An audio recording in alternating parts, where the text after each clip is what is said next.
तो हेलो सबको मेरी तरफ से welcome back to my another video. तो गाइज़, पिछली वीडियो में मैंने आपको बताया था कि मैं एक एक करके आपको चैप्टर बताऊंगा NISM के। तो आज हम स्टार्ट करेंगे पहला चैप्टर, इक्विटी डेरिवेटिव का पहला चैप्टर, जिसका नाम है बेसिक्स ऑफ डेरिवेटिव।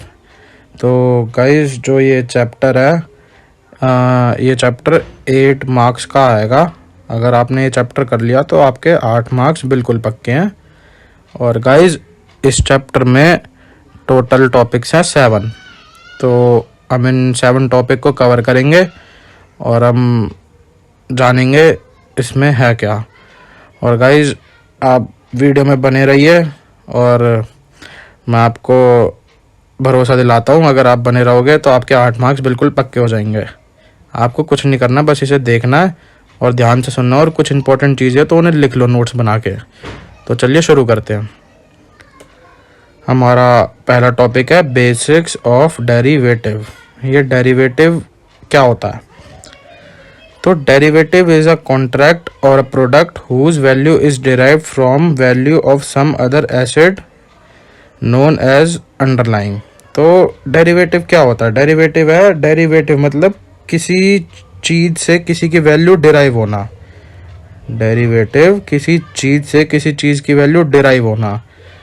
तो जिस चीज़ से किसी चीज़ की वैल्यू डिराइव होती है उस चीज़ को हम बोलते हैं asset, underlying asset. Underlying asset, किसी चीज़ उस एसेट से एक जो वैल्यू डिराइव होगी उसे बोलते हैं हम डेरिवेटिव। डेरिवेटिव जैसे कि आप एसेट्स मान लो, metal, gold, silver, aluminium, copper, zinc, nickel, tin, lead, ये सारे मेटल हैं। तो इन सब की वैल्यू डिराइव होगी मेटल से। तो डेरिवेटिव का यही है, किसी चीज़ से किसी की वैल्यू डिराइव हो रही है उन्हें हम बोलते हैं डेरिवेटिव। लाइक फाइनेंशियल एसेट हो गए, ये भी एक एसेट है। अंडरलाइंग एसेट जो मैंने बोला, ये अंडरलाइंग एसेट, ये हो गया फाइनेंशियल एसेट। इसके अंदर क्या क्या होंगे? शेयर, बॉन्ड, ये सब जो होते हैं, डिवेंचर्स वगैरह, ये सब है डेरिवेटिव। मतलब इनसे इनकी वैल्यू डिराइव हो रही है, इसलिए हम इन्हें बोल रहे हैं डेरिवेटिव। तो हमारा नेक्स्ट टॉपिक है derivative market history and evolution. मतलब डेरिवेटिव की हिस्ट्री क्या है, हम इसमें ये जानेंगे। तो आप एग्ज़ाम के पॉइंट ऑफ व्यू से पढ़ना, बाकी ये सब बस पढ़ लेना, बाकी इतना कोई है नहीं। मैं आपको बताऊंगा कहाँ से आपका मेन है। तो ये 12th सेंचुरी में ये पहले ट्रेड फेयर था, उसमें ऐसा स्टार्ट हुआ। फिर 13 में ऐसे कुछ हुआ छोटा मोटा। फिर टुप्लिन मैनिया इन हॉलैंड में हुआ। फिर 17th सेंचुरी में जापान में राइस वगैरह का प्रोडक्ट का डेरिवेटिव हुआ। मेन आपका है ये 1848 शिकागो बोर्ड ऑफ ट्रेड। इन्होंने सबसे पहले फ्यूचर में कमोडिटीज़ को ट्रेड करना स्टार्ट करा था। इन्होंने फॉरवर्ड ट्रेड स्टार्ट करा था। कॉन्ट्रैक्ट साइन होते थे दो काउंटर पार्टीज़ के बीच में। तो main Chicago board of trade, आप ये याद रखना है। फिर इसके बाद से इसमें ऐसे एवोल्यूशन होता गया। और फिर एंड में इन्होंने अपने S&P 100, 500, ये आपने खैर सुना नहीं होगा, पता नहीं मेरे को। जैसे हमारे यहाँ पे सेंसेक्स, निफ्टी होता है, वैसे ये S&P और S&P 500 और 100 ये सब होता है। तो ये हिस्ट्री है, इसमें हमें कुछ ज़्यादा पढ़ना नहीं है। बाकी आप मेन यही याद रखना, 1848 में शिकागो बोर्ड ऑफ ट्रेड ने फॉरवर्ड ट्रेडिंग स्टार्ट करी थी। कॉन्ट्रैक्ट होता था दो काउंटर पार्टीज़ के बीच में। तो हम बढ़ते हैं अपने नेक्स्ट टॉपिक की तरफ। अगला है हमारा third topic, Indian derivative market. जो इंडिया का डेरिवेटिव मार्केट है वो कैसे क्या हुआ था, कैसे कैसे क्या हुआ, या हम उनके बारे में पढ़ेंगे। तो इंडिया में तो पता ही है, हमारी सेबी है, उसने 24 बंदों की कमेटी बिठाई। उसमें फिर चेयरमैन थे हमारे LC गुप्ता। ये नाम याद रखना ज़रूर, LC गुप्ता। आगे हम इनके बारे में पढ़ेंगे, इनके लिए एक स्पेशल चैप्टर है। तो जो LC गुप्ता चेयरमैन है, इनको 24 बंदे की कमेटी बना के दी और इन्होंने फिर रिपोर्ट सबमिट करी कि डेरिवेटिव को पूरा फ्रेम करा इन्होंने कि कैसे कैसे कैसे क्या होगा, डेरिवेटिव मार्केट वर्क कैसे करेगा। उसका एक प्रॉपर फ्रेम बना के उन्होंने 17 मार्च 1998 को सेबी को सबमिट करा। फिर एक वो थे प्रोफेसर JR वर्मा, उन्होंने इसमें रिस्क मेजर करा। जो इन्होंने फ्रेमवर्क बनाया है ना, ये जो इन्होंने फ्रेमवर्क बनाया है, इसमें क्या क्या रिस्क है ये सब इन्होंने JR वर्मा ने मेजर करा। फिर इन्होंने भी अपना अक्टूबर 98 में फिर उस चीज़ को सबमिट करा कि ये सेबी को करा कि ये रिस्क है, इनको देखा जाए और फिर आगे बढ़ा जाए। और फिर आपका ये है जो हमारी exchange traded derivative market in India in June 2000 with SEBI permitting BSE and NSE to introduce equity derivative segment. तो इसमें यह जो एक्सचेंज ट्रेड डेरिवेटिव है वो हमारे इंडिया में 2000 में स्टार्ट हुआ था, जून 2000 में सेबी ने NSE और BSE को परमिशन दी थी कि हाँ तुम एक्सचेंज हो, अब तुम हमारा स्टार्ट होगा इंडिया में। इन्होंने फ्यूचर ऑप्शन स्टार्ट करा था निफ्टी और सेंसेक्स में 2000 में, याद रखना 2000 में। और फिर 2001 में अगले साल ऑप्शन स्टार्ट कर दिए, और ऑप्शन थे हमारे निफ्टी फ्यूचर इन सब में। इंडिविजुअल स्टॉक्स में अभी स्टार्ट नहीं हुआ था, वो नेक्स्ट मंथ स्टार्ट हुआ था जुलाई में, जुलाई 2001 में। देखो जून 2001 में ऑप्शन स्टार्ट हुए आपके फ्यूचर निफ्टी में, फिर नेक्स्ट मंथ ही इंडिविजुअल स्टॉक्स के स्टार्ट हो गए जुलाई 2001 में। फिर फ्यूचर कॉन्ट्रैक्ट अभी फिर इन्होंने सबसे लास्ट में स्टार्ट करा इंडिविजुअल के लिए, वो था आपके नवंबर 2001 में। ठीक है, जो फ्यूचर है, फ्यूचर कॉन्ट्रैक्ट होंगे किसी इंडिविजुअल स्टॉक्स के, वो नवंबर 2001 में स्टार्ट हुआ है। तो ये था पूरा हमारा इंडियन डेरिवेटिव मार्केट कि इसमें हमारा कैसे कैसे इवोल्यूशन हुआ, किसने रिपोर्ट दी, ये सब। तो जो मैं आपको बता रहा हूँ बस आप इसको सुन लो और अपने खुद से छोटे छोटे नोट्स बना लो। एग्ज़ाम टाइम में आप उन्हें पढ़ना, एग्ज़ाम टाइम में क्या, एग्ज़ाम से एक दिन पहले ही पढ़ना। मैं आपको गारंटी दे रहा हूँ आप 100% पास होगे, पास होगे, बहुत अच्छे नंबर से होगे। इतना कोई मुश्किल एग्ज़ाम नहीं है गाइज, मतलब सही है यार, अपना 10-15 दिन की मेहनत है, उसके बाद काफ़ी अच्छे मार्क्स आ जाएंगे आपके। फिर हम देखते हैं प्रोडक्ट इन डेरिवेटिव मार्केट, जो हमारी इंडियन डेरिवेटिव मार्केट है, इसमें क्या क्या प्रोडक्ट है। पहला है सबसे पहले forward. It is a contractual agreement between two parties to buy and sell an underlying asset at certain future date for a particular price that is pre-decided on a date of contract। तो सबसे पहले ना हमारा forward होता था, मतलब कि ये आपने सुना होगा फ्यूचर ऑप्शन स्टॉक मार्केट में होते हैं, इन सबसे पहले एक फॉरवर्ड हुआ था। फॉरवर्ड में ये होता था कि दो बंदे आपस में डील कर लेते थे, एक कॉन्ट्रैक्ट साइन कर लेते थे और उसी पे उनकी जो भी है मतलब ट्रेडिंग वगैरह होती थी। ज़रूरी नहीं है कि मैं स्टॉक मार्केट के पॉइंट ऑफ व्यू से कह रहा हूँ, ये अपना कोई भी प्रोडक्ट या एसेट या कुछ भी आपस में अपना लेन देन कर लेते थे। तो फिर इसमें इवॉल्व हुआ, ये इवॉल्व होके ये फॉरवर्ड, फिर आया हमारा फ्यूचर फॉरवर्ड जैसा ही है सेम। इसमें प्रोडक्ट आपस में दो होते हैं, बट इसमें डिफरेंस ये है कि फॉरवर्ड में कोई आपका ना वो नहीं होता था बीच में, काउंटर पार्टी या एक्सचेंज नहीं होता था, आप किसी एक्सचेंज के थ्रू नहीं करते थे, आपस में ही बातचीत करके कर लेते थे। बट फ्यूचर्स में आपका है, चलो इसे पढ़ लेते हैं। आप future contract is similar to forward की तरह वो बिल्कुल सिमिलर है, except that the deal is made through an organised and regulated exchange. इसमें आपकी जो डील है वो ऑर्गेनाइज रेगुलेटेड एक्सचेंज के थ्रू ही होती थी बिटवीन टू पार्टीज। तो यही है, उसमें इवॉल्व हुआ और फ्यूचर आया, सेम फॉरवर्ड जैसा ही है फ्यूचर्स, बट इसमें एक बीच में काउंटर पार्टी है हमारी। तो ऑप्शंस क्या है? Option is a contract that gives the right, एक मिनट इसको कर दो नीचे, हाँ। Option is a contract that gives the right. Option एक कॉन्ट्रैक्ट होता है जो हमें राइट देता है बट ऑब्लिगेशन नहीं देता बाय एंड सेल करने का उस पूरे अंडरलाइंग एसेट को। मतलब कि हम इसमें ना खाली ऑप्शन के प्रीमियम में डील करते हैं।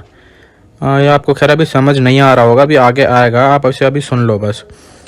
जो ऑप्शन बायर होता है वो प्रीमियम को पे करता है और राइट खरीदता है, बाय द राइट। और जो राइटर और सेलर, राइटर छोड़ो अभी, आपको सेलर बताता हूँ, आगे बताऊंगा। हाँ देखो अभी बता देता हूँ, सेलर को राइटर बोलते हैं, ठीक है, तो याद रखना सेलर को राइटर भी बोलते हैं। तो जो सेलर होता है ना, वो ऑप्शन प्रीमियम को करता है रिसीव, और उसे रिसीव करने के बाद ऑब्लिगेशन हो जाता है उसके पास बाय एंड सेल करने का, ठीक है। तो ये हो गया हमारा फॉरवर्ड, बता दिया था, फ्यूचर और ऑप्शन है। नेक्स्ट है हमारा स्वैप्स। स्वैप्स क्या होता है? स्वैप्स आपने नाम सुना नहीं होगा बट बता देता हूँ मैं।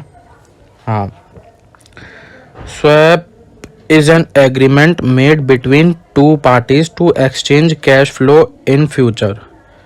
यार चलो मैं आपको ना एग्जाम्पल के थ्रू ही बताता हूँ सीधा, सिंपल सरल भाषा में।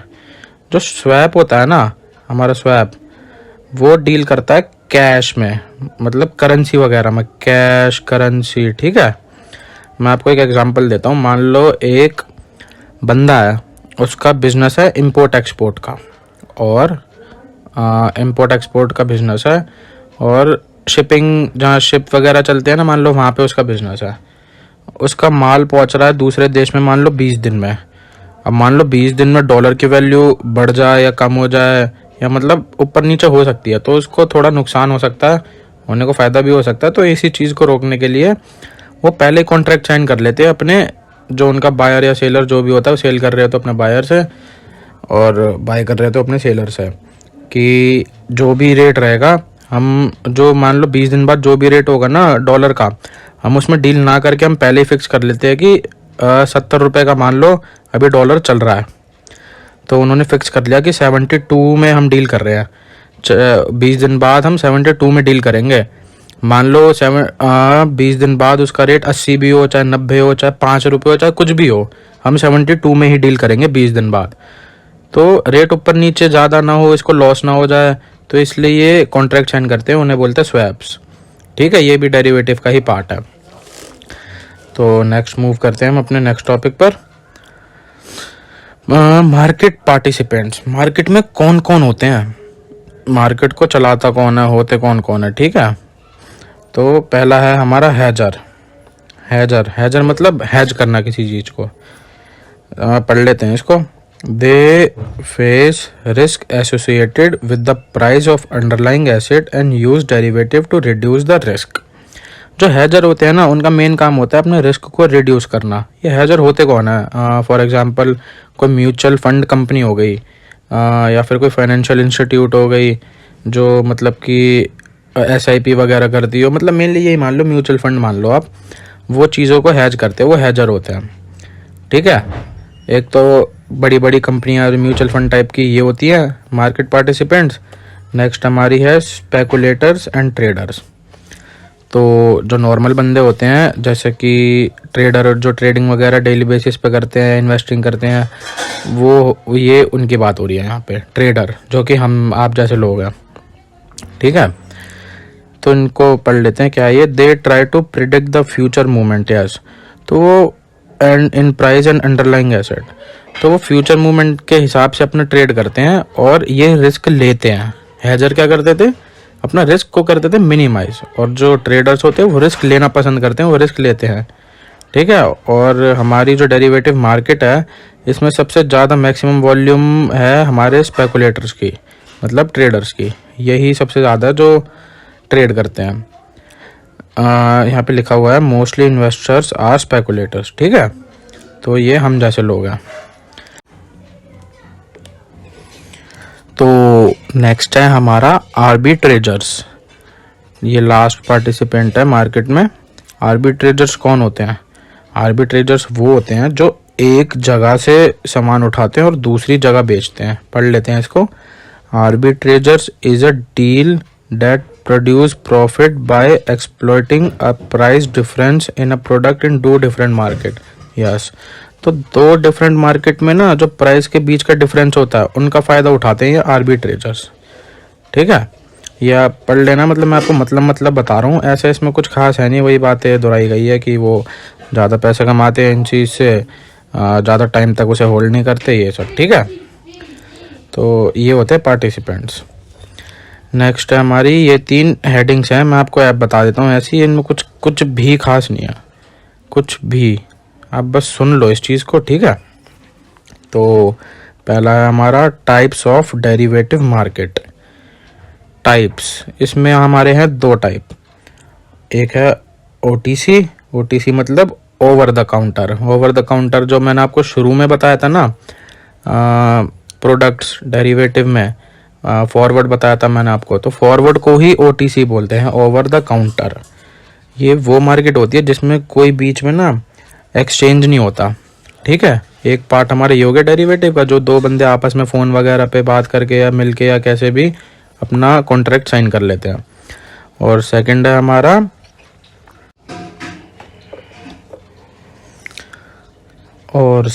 हमारा एक्सचेंज ट्रेड डेरिवेटिव। पहला है हमारा OTC over the counter, and second है हमारा एक्सचेंज ट्रेडेड डेरिवेटिव्स। आपको नाम से ही पता चल रहा होगा, एक्सचेंज ट्रेड डेरिवेटिव मतलब ऐसे डेरिवेटिव की मार्केट जो किसी एक्सचेंज के थ्रू हो रही हो, ठीक है।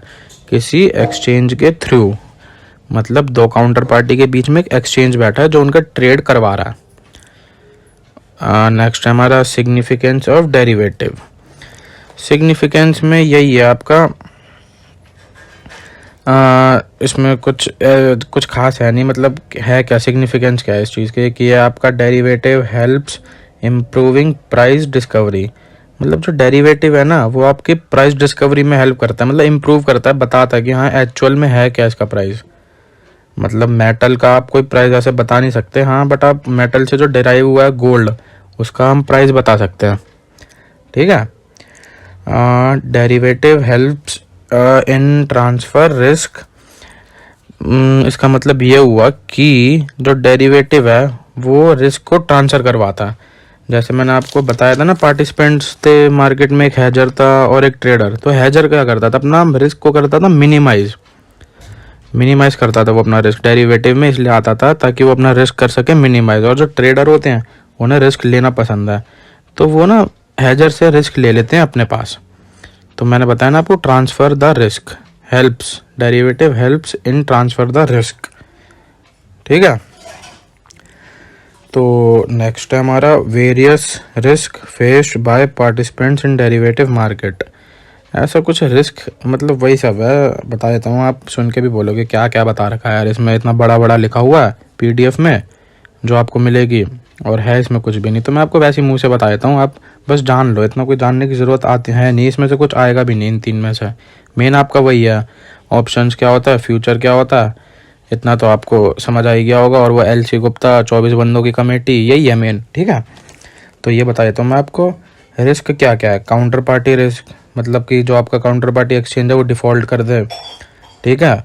प्राइस रिस्क, आपका पैसा खो गया, मतलब आपको लॉस हुआ, लॉस ऑन पोजीशन, ये हो गया आपका एक रिस्क। एक है लिक्विडिटी रिस्क, मतलब आप बेचना चाहते हो बट उस रेट पे कोई ख़रीदने वाला है ही नहीं, ठीक है, ये रिस्क हो गया। बाकी मॉडल रिस्क डिस्क्लोजर, एक डॉक्यूमेंट होता है जो एक्सचेंज इशू करता है, आपको इसे पढ़ना चाहिए और फिर उसके बाद ट्रेड करना चाहिए। इसमें यही सब है कि क्या क्या रिस्क हो सकते हैं, तो ऐसा इसमें लिखा हुआ है, बाकी सही में नहीं पढ़ना आपको, जाके वो आप ट्रेड करने बैठोगे तब ऐसा बोला जाता है कि आपको उसको पढ़ो और देखो क्या क्या रिस्क है। बाकी जो रिस्क है वो मैंने यही 3 मेन रिस्क है। तो यहाँ पे हमारा सब ख़त्म होता है, सारे टॉपिक ख़त्म होते हैं। बाकी आपके 8 मार्क्स बिल्कुल पक्के हैं, जितना मैंने बोला है ना उसको अगर आपने सारा अच्छे से सुना है और अपने छोटे छोटे नोट्स बनाया, मतलब मेन बातें बस लिख लिया, आपके 8 मार्क्स 100% पक्के हैं, मैं बता रहा हूँ। तो यहाँ हमारा ख़त्म होता है फर्स्ट चैप्टर। तो गाइज़ प्लीज़, मतलब क्या ही बोलो यार, कर दो यार सब्सक्राइब, और लाइक भी कर देना यार, लाइक तो बहुत कम लोग ही करते हैं। शायद आपने ये वीडियो पूरा देखा होगा, और अगर आपको इसमें कुछ ना समझ आया हो तो आप उसको दोबारा से देखना, मतलब पीछे करके देखना थोड़ा, और फिर भी ना समझ आया तो मेरे को कमेंट सेक्शन में मैसेज करना, मैं आपको उसका रिप्लाई दूंगा। और हम मिलते हैं नेक्स्ट वीडियो में नेक्स्ट चैप्टर के साथ। सो बाय।